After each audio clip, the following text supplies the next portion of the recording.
unfortunately, the whole thing is just about on this course. And we just about put just about everybody in there that we could possibly put in there. So I was talking to some of the guys at the Florida Hall of Fame, Herb Simmons, Tony Casta, and Larry Madison. Well, I got together with Herb Simmons, and I think it would be only right to branch off the St. Louis Wrestling Hall of Fame. And because the new guys, the past guys, and the present guys need to go into this new Hall of Fame. And I think it's only right. It's based on the St. Louis metropolitan area, including Illinois and the surrounding counties of St. Louis. So let me, Dale, give me, as of today, I have announced that we are forming the independent St. Louis Wrestling Hall of Fame. And ladies and gentlemen, joining Nick in the ring, please welcome Commissioner Jim Harris, as well as the promoter of Southern Illinois Championship Wrestling. Ladies and gentlemen, please welcome Mr. Herb Simmons. Guys, we couldn't do this without guys like Herb Simmons and Tony Casta that put us through a whole lot of education when it comes to wrestling. And I want this time to welcome up here Little Dynamite, Tony Casta.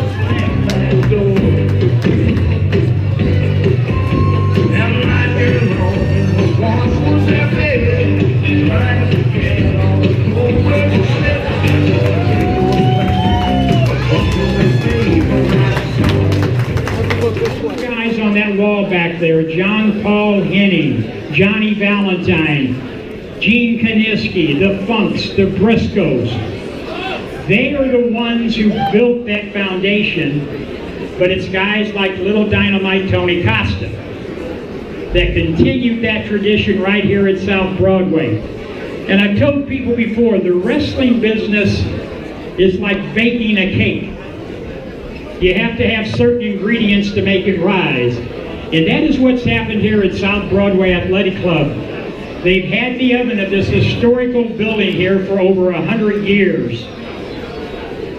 Another ingredient that you have to have is these men and women around this ring. Without their drive and determination to carry that legacy on, there is no professional wrestling in St. Louis.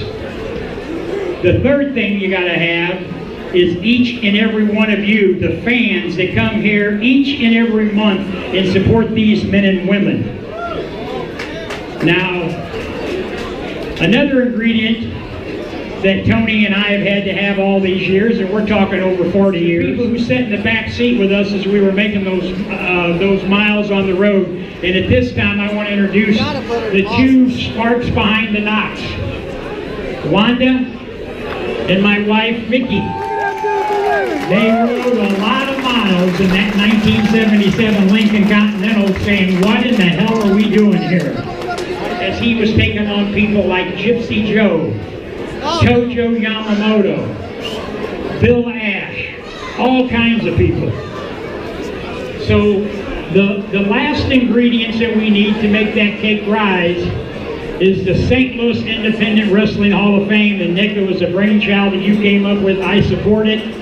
And I hope that as it grows forward, there will be more and more inductions in here tonight. But that fourth ingredient that we need here tonight is for Tony Casta to be the first inductee into the St. Louis Wrestling Hall of Fame.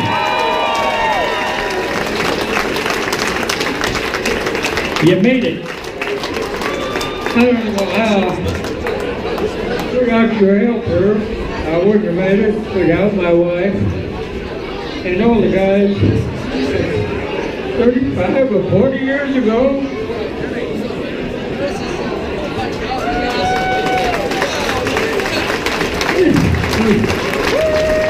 Yeah, I tell you,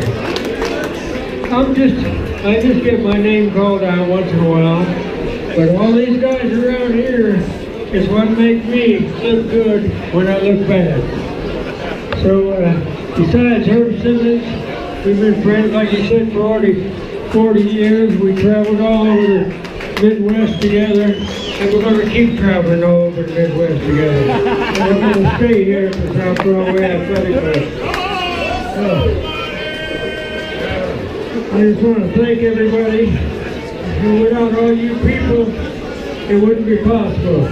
You people are the bigger stars than the people around this ring. Without you people, these guys wouldn't be here. Give yourself a hand. You're the one that makes all of it.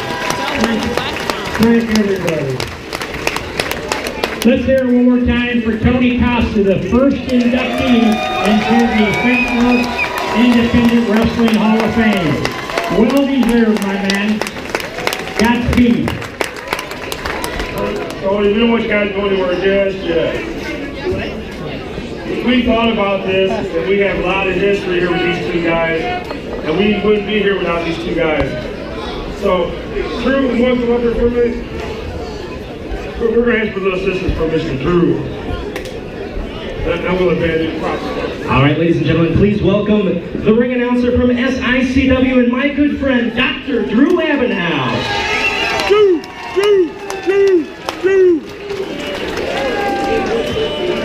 Ladies and gentlemen, we'll try to keep this short. We know you're ready for some wrestling. Ladies and gentlemen, since he was a young boy growing up in the Roosevelt homes over in East St. Louis, Illinois, as part of the housing projects, he was always a very energetic, you can call him a rambunctious young man. He was hard to stop, he was hard to get to slow down, until it was time for wrestling. He would later see a lot of his heroes live and in person at the Social Center on the former corner of 9th and Summit in East St. Louis. He would see Pat O'Connor, many others. Herb's passion for wrestling never left as he grew up and entered his other lifelong passion of public service. I won't recap his history with Tony. I believe they met in 1979, and the independent wrestling scene would never be the same again. In 1984, as Herb would say, he was in the right place at the right time, as his law enforcement career brought him to meet another lifelong friend that we wish could be here tonight, Mr. Larry Madison.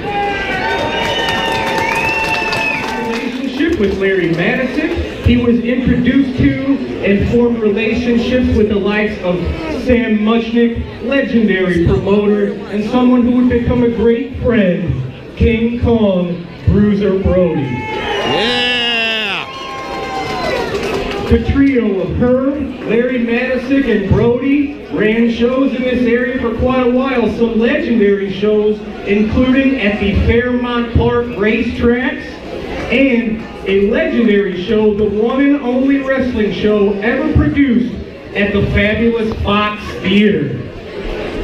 Has, I would say, three passions in his life. First of all is his passion, his dedication to public service.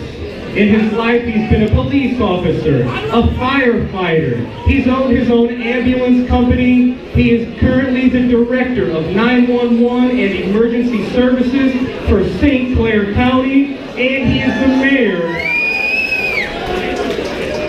He is now the mayor of his adopted hometown of East Carondelet, Illinois. A few of the factors you need for a successful wrestling company. Yes, a beautiful building, check. Tremendous wrestlers, check. Amazing fans like yourselves, check. But what you forgot to mention, every successful wrestling promotion needs an amazing leader. Notice I did not say boss, I said leader. Herb's the kind of guy, he's the first to arrive, the last to leave, and he never tells somebody what to do. He says, let's go get this done, and he shows people how to get it done. Thank her, first of all, for carrying on all of the tradition of Sam Muchnick and the St. Louis Wrestling Club each and every month here and across the river in East Carondelet, Illinois. That passion is not more evident. That brings us to now. Herb Simmons keeps the memory of Sam Muchnick alive. Every year we have our Wrestling at the Chase Memorial Anniversary Show and the Bruiser Brody Memorial. Herb Simmons keeps his great friend Bruiser Brody close to his heart, and that is what he named his four-legged friend as Alaskan Malinois, who's just as rowdy as Brody was. Years later, one thing is true about Mr. Herb Simmons. He might be a little older, but he is harder than ever to get to stop and slow down. He's the kind of guy that as soon as he gets out of the hospital, decides to stop by work for an hour or two before he goes home to rest. His dedication and work ethic inspires everyone around him to be the absolute best person they can be. And one thing that's the same is, like I said, he's harder than ever to get to stop than to get to slow down until it's time for wrestling. So ladies and gentlemen, please join me in welcoming, alongside his friend Tony Casta, to the independent St. Louis Wrestling Hall of Fame, my mentor, my boss, my friend, Mr. Herb Simmons.